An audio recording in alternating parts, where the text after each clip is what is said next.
Ace pair chief out of the Kansas City playbook is quite possibly the best formation in the entire game. And the thing I love about that so much is that Kansas City is the only playbook that has this formation. So if you play in tournaments or in leagues where you can't use a custom playbook, you don't need to worry about missing out on some of the great plays in a formation that the playbook that you decided to use is missing. You'll have access to all the best play a formation has to offer in one regular playbook.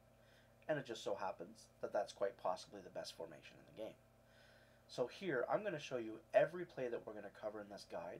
And also, if you just play ranked games and you like to use a custom playbook, here's a look at all the plays that you'll want to add to your custom book.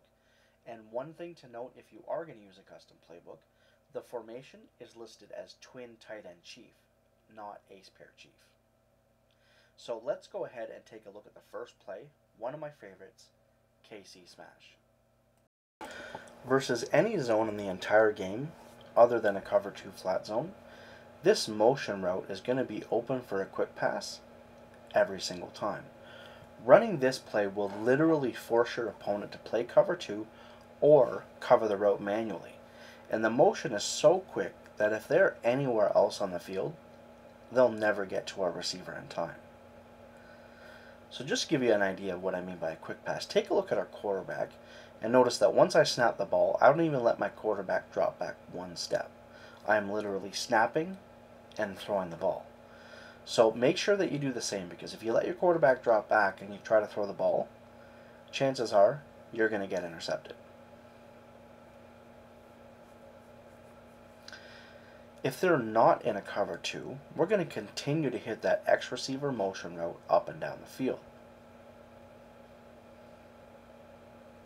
If they do call cover 2, we're going to notice immediately and hit our B receiver running the corner route for an easy user catch. Let's take a look at the replay.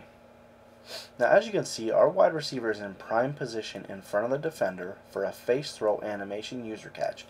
And even if our opponent clicks onto the defender, it's going to be real tough for him to gain enough good position to make a play on this ball.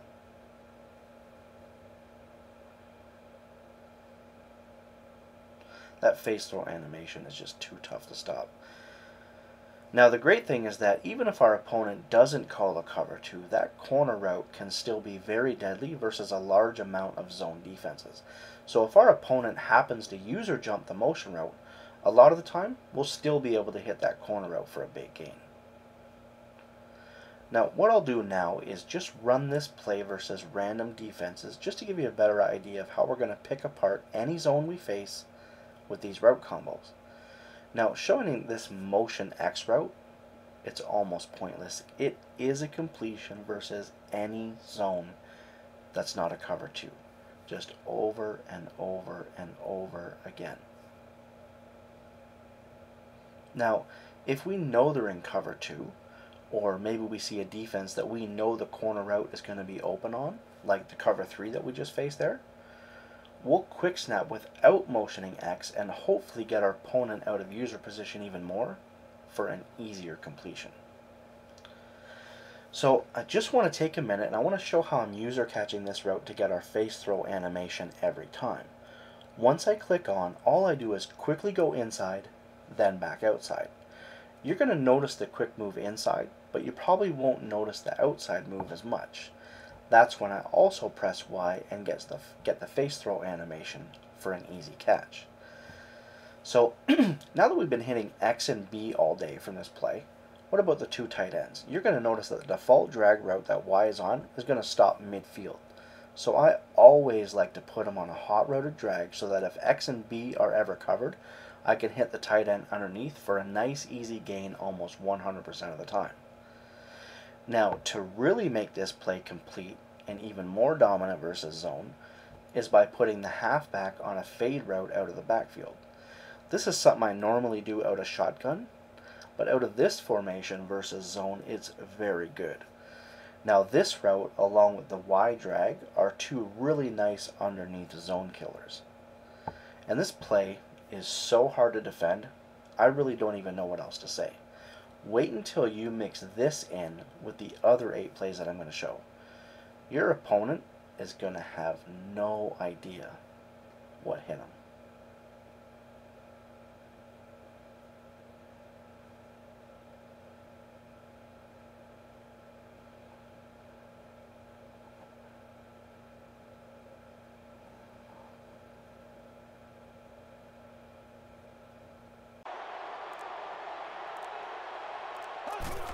Has a man short to his left. A burst of speed, and he's in the open. The stop was made by Von. Dumps it out left. The stop was made by... You did a good job getting out of there, but that throw is dangerous. Has a man short to his left. Knocked out of bounds at the 36-yard.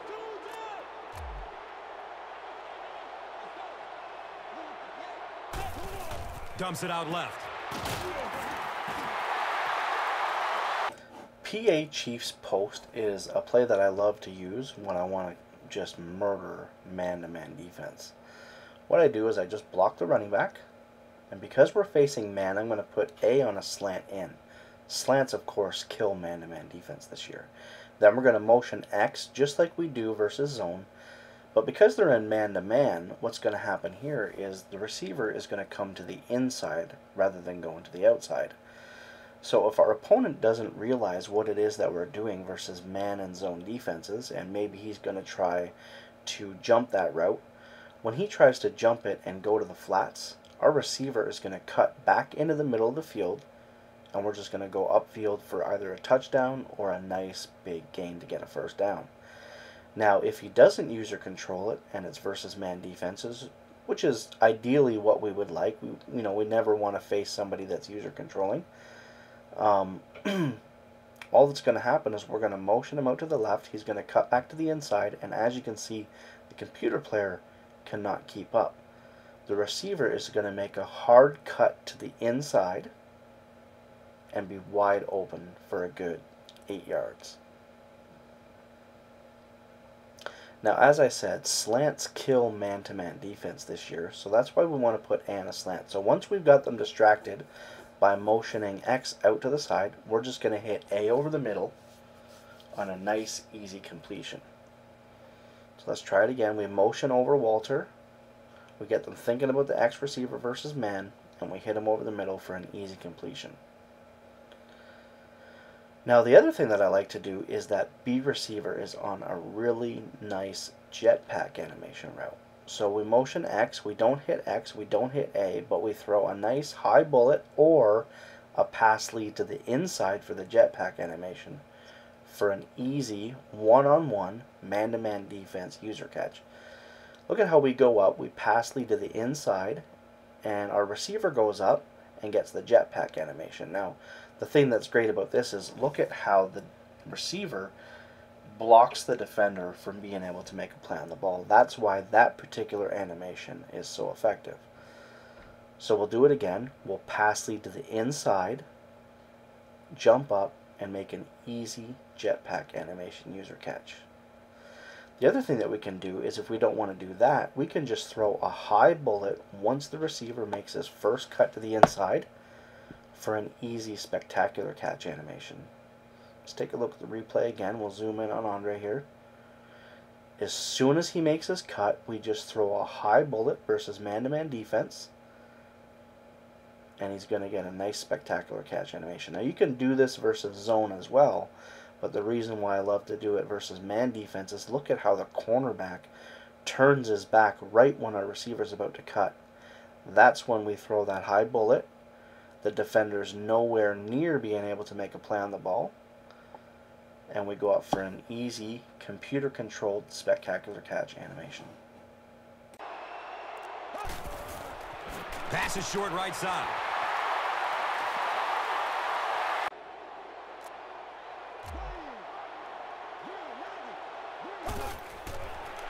Short pass to his left.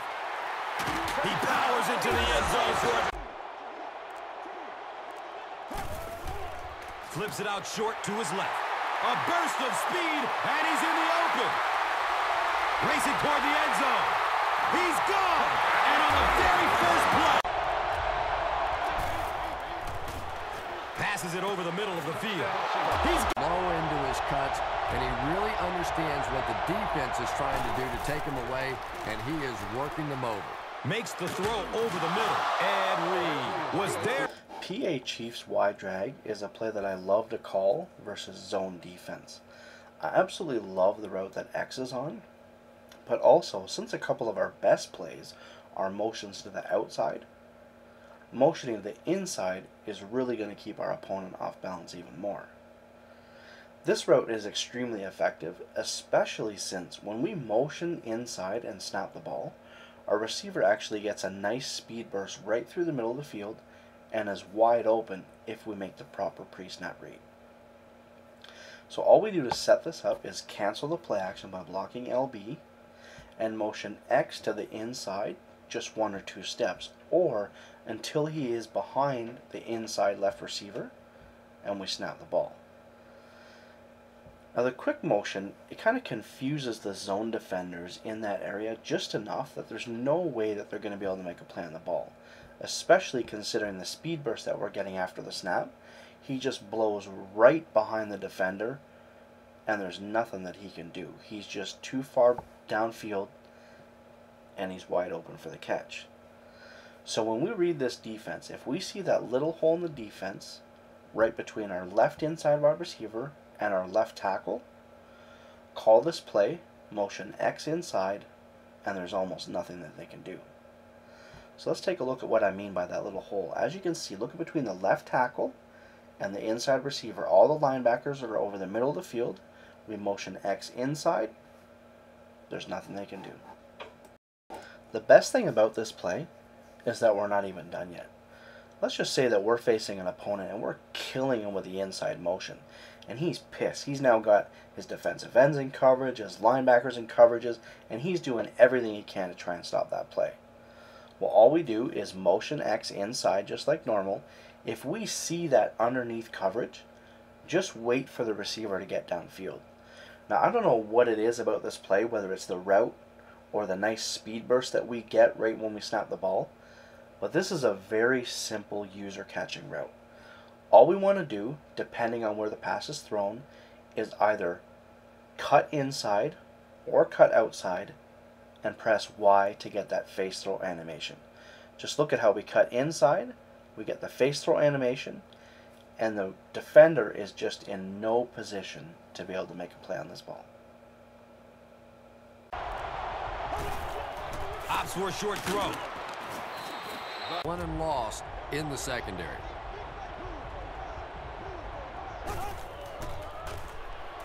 Searching for an open man. A burst of speed, and he's in the open.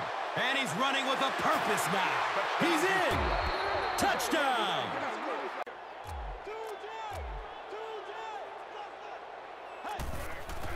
He's looking towards the left side.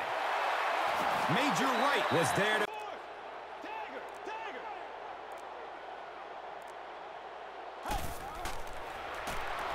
He's looking down the middle. Throws. It's going to be a first and goal for the season. Passes it over the middle of the field. And the tackle was made. Flips it out short to his left. He makes the catch. Flips it out short to his left. Comes down with it. Halfback belly weak is a very unique and effective run play, and the reason that I love it is because the tight end on the right pulls like a guard and gives us some really nice blocking. So to set it up, I just want to slide protect down, then go to the X receiver, the one that we've been motioning inside and outside, and we're going to motion him inside just a couple more steps than on the previous pass play that I just showed you, and we're going to snap the ball. Now normally I like to take it up the middle, but the reason I love this play so much is because it develops nice and slow so that you can get a good idea. Do you want to take it up the middle or do you want to take it to the outside? So after showing you my main setup, now I want to give you a couple more examples of what I like to do with some motioning when I run this play. Snapping the ball once my receiver gets to the left tackle is generally where I've had most of my success running this play. Versus man-to-man defense, I never snap the ball early. I always wait until my receiver gets all the way to the right-hand side, then I snap the ball. The reason for that is because when it's man-to-man, my receiver is going to carry that extra defender all the way over to the right. I snap the ball, and that's one less defender to worry about. Now, when facing man-to-man defense like that, your first thought should generally be to kick it to the outside. If I know I want to run up the middle, snapping it at the left guard is where I've had most of my success. Here, snapping it again in my favorite spot at the left tackle, take a look at how my receiver, when I snap it at the left tackle, picks up the defensive end. What that does is it sets my offensive lineman free, and by nature, he's going to go upfield and block. All I do is follow him, get into the end zone for an easy score. So snapping it at the left tackle is generally the place that I love to do it the most, because things like that have a better chance of happening. The other thing I love to do is when they're in a 3-4 like right now, snap it once my receiver gets right in front of that linebacker and try to get him to pick up a block and break free.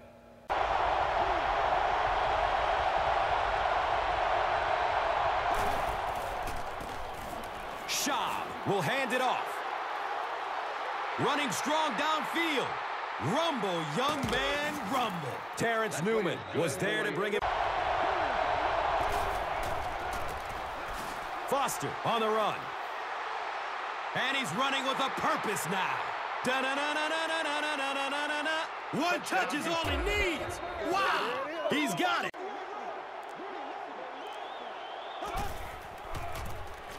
Foster gets the ball left side.